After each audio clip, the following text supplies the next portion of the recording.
Most of the people think of suicide in their lives. The main differences are attempt but fail. I did it! I did it! What? Don't blame yourself too much. You know what? Bertrand Russell, the famous British polymath, the unknown philosopher in the history, also a loser in attempt but fail team. What? Russell also contemplated suicide in his adolescence, but it turned out he died at his 97-year-old. What? The attempt then succeed team? In 21st century, you will find a long list online of suicide cases. Surprisingly, writers, musicians, actors, artists, police officers, athletes, city mayors, presidents, businessmen, and killers. Almost whatever professions you can think of, there are some of them in attempt then succeed team. So why? Why so many people suicide? Although Christianity, Muslim, and many other religions consider suicide a sin and forbid it. In fact, suicide had existed earlier before religion got an error in history. For example, in ancient Athens and in ancient Rome. The reasons for suicide back then included volunteering death in a gladiator combat, guilty over murdering someone to save the life of another, as a result of mourning from shame from being raped, and as an escape from intolerable situations such as physical suffering or criminal pursuit, which are much like general reasons of suicide today. It's hard to conclude that to take one's own life to die is justified within human nature. But since never have we had a chance to choose about our own birth, it's fair to say taking the way of our deaths at our own hands is a kind of freedom. Honestly, the general ways of suicides have been quite limited for thousands of years. Hunting, jumping, drawing, meditation overdose, and firearms. More creative ways?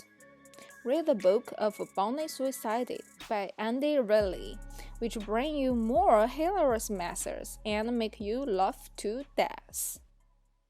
Which way is the most popular? You may always heard of jumping to death from news or movies. Even China's Nanjing Yangtze River Bridge, San Francisco's Golden Gate Bridge, England's Beachy Head, Toronto's Bloor Street Viaduct. All remarkable bridges all over the world have become the general suicide places. However, according to our world in data, jumping is not the most popular way of suicide. Instead, firearms. See, the death rate varies by methods. Firearms, 80 to 90%. Drawing, 65 to 80%. Pesticides, 60 to 95%. Jumping, only 35 to 60%. And medication overdose, 1.5 to 4%. Are these methods work the same in different countries? You think people in different countries live in the same way? Nope. Neither suicide.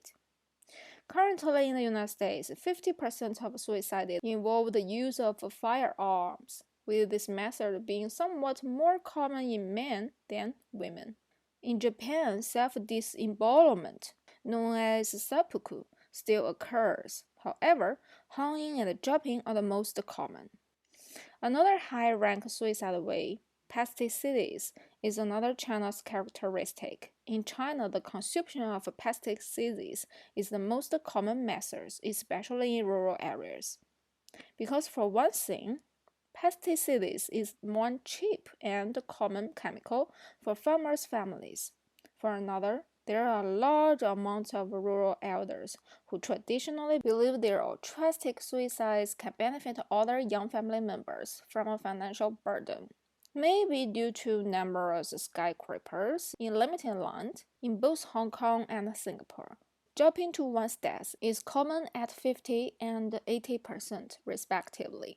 Male or female, who commit suicide more?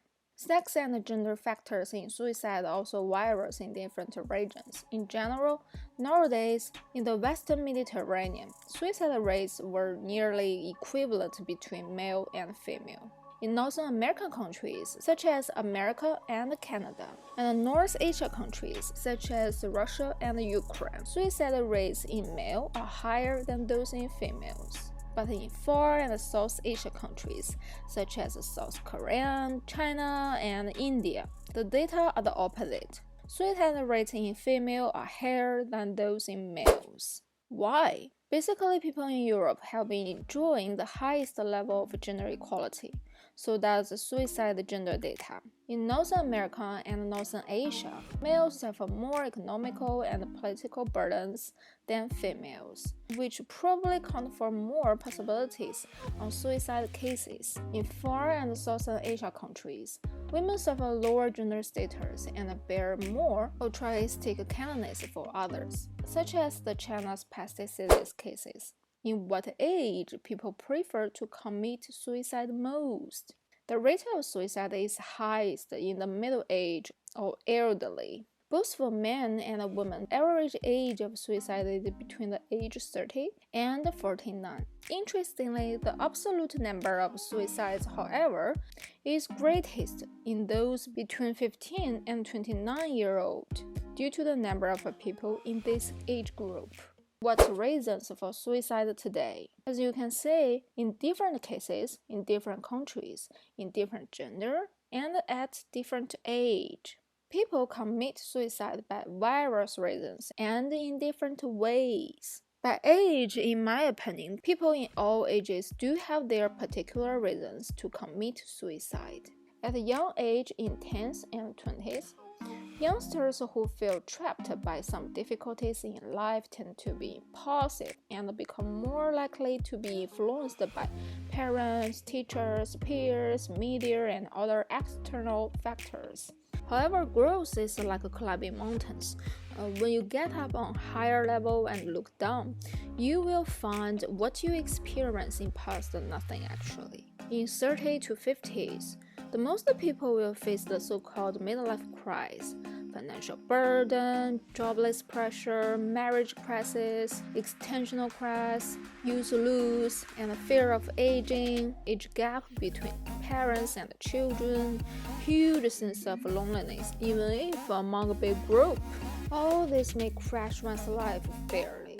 So, suicide could, for some people, be a way to escape. At elder age, on one hand, many will suffer physical pains by aging. On the other hand, not everyone can be capable of aging with enough financial security and a well-prepared legacy. On the way of death, some tend to take their lives at their wishes with the most freedom. Not every suicide cases result from a rational life choice, nor not everyone is responsible enough for their life ending. But one thing can be certain, to those who attempt to suicide, no matter the success or fail, they used to suffer physically or mentally and failed to suffer anymore. Essentially, helplessness and hopelessness in the real world drive people to commit suicide. In fact, plus suicide or natural death, through our whole lives, almost everyone has to experience death and rebirth for numerous times. So suicide is not that shameful or honored, it's just a way, or a way out as some believe for some people to experience this miserable life. If you feel desperate, depressed, hopeless, for whatever reasons, before you give up in whatever states, at least try to ask for help from yourself and others for one more time. This is why Friedrich Nietzsche, the German philosopher, famously said, and most people believe that, what doesn't kill you makes you stronger. Want to know more about suicide and help? Check out my information source below.